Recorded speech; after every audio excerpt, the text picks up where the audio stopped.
기독교 신앙에서 은혜라는 단어를 제거한다면 그 어떤 이야기도 말이 되지 않습니다. 그만큼 성도와 은혜는 서로 뗄 수 없는 관계에 놓여져 있습니다. 오늘 은혜가 있었습니다 라는 말이 교회에서 인사로 사용되고 있는 만큼 우리는 은혜에 친숙합니다.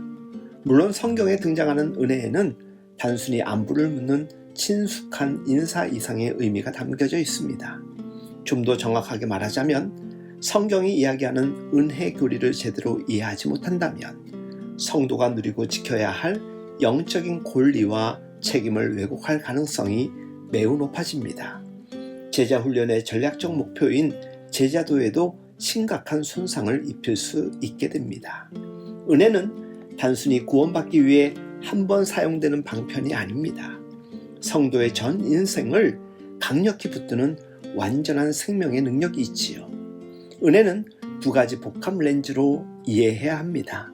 첫 번째는 은혜는 하나님의 주권적 선물이며 두 번째 관점에서 은혜는 성도의 사명을 수반합니다. 이 둘은 은혜의 두 단면이지만 성경이 말하는 은혜의 풍성함을 드러내며 서로가 서로를 더 분명하게 밝혀줍니다. 출애굽한 이스라엘 백성이 요단강을 건너 가나안에 정착한 사건은 성경이 말하는 은혜의 두 단면을 잘 함축하여 보여줍니다. 요단강 앞에 당도한 이스라엘에게 하나님께서는 언약궤를 맨 제사장을 앞세우라고 명령하시지요. 이것은 무슨 의미입니까? 언약궤는 하나님의 권능의 상징이면서 보다 근본적으로는 인간이 하나님 앞에서 얼마나 패역한 존재인지를 상징적으로 드러냅니다. 궤 안에 담긴 아론의 쌍난 지팡이는 고라 자손의 반역에 따른 결과물이었습니다. 십계명 돌파는 이스라엘 백성의 우상 숭배를 떠오르게 합니다. 그리고 만나를 담은 항아리는 만나의 기적을 경험했음에도 여호와의 입에서 나오는 말씀을 의지하지 않았던 이스라엘의 불순종을 나타냅니다. 이처럼 언약궤는 인간이 얼마나 하나님의 은혜가 필요한 존재인지를 알려주는 것이지요. 그러므로 언약궤가 백성보다 앞서 요단강에 들어가도록 하신 것은 장차 오실 어린 양 그리스도의 은혜 외에는 그들에게 소망이 없음을 분명히 하는 것이었습니다. 어린 양의 죽음을 상징하는 언약궤가 요단강으로 들어갈 때 하나님은 가나안 7 족속을 다 쫓아낼 것이라는 약속을 더하여 주십니다. 언약궤가 상징하는 어린 양의 죽음과 가나안 정복은 어떤 관계에 있을까? 놀랍게도 물이 갈라진 직후 이스라엘은 마른 땅을 밟아 건너갑니다. 홍해를 갈라 건너게 하실 때에도 마른 땅이었습니다.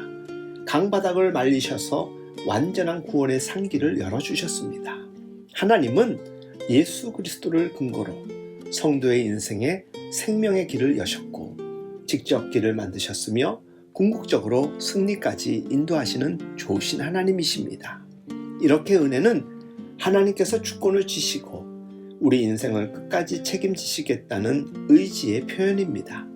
이스라엘 백성에게 가나안 땅은 하나님께서 주권적으로 주신 은혜의 땅이면서 동시에 사명의 땅이기도 합니다. 가나안의 많은 족속 가운데 거하면서 하나님의 백성답게 살아가야 했던 격전지이기도 했던 것입니다. 민수기에서는 가나안 땅에서 이스라엘 백성이 지켜야 할 규례들을 주로 소개합니다. 은혜가 주권적으로 주어진 선물이라는 사실이 성도의 책임을 배제하지는 않습니다. 사도 바울이 아들과 같은 디모데에게 복음과 함께 고난을 받으라고 권면했듯이 구원받은 성도에게는 이방 문화가 가득한 가나안에 살면서 순종이 요구됩니다. 아버지께서 아들을 내어주신 것에는 성도의 인생을 궁극적으로 승리의 자리까지 인도하시겠다는 약속이 포함되어 있습니다.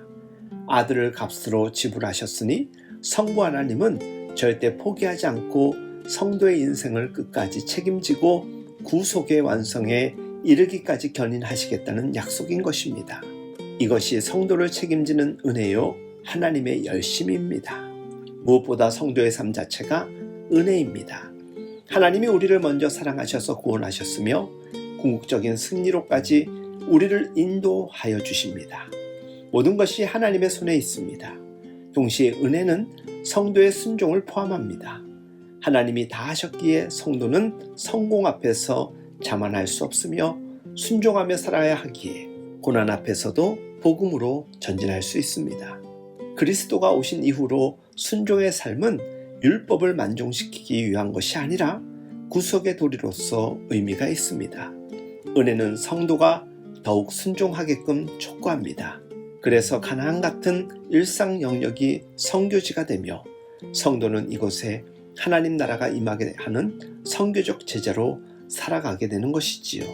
주 안에서 사랑하는 여러분, 이 놀랍고 크신 주님의 은혜가 오늘도 여러분들의 삶 가운데 함께하길 예수님의 이름으로 축복하며 응원합니다.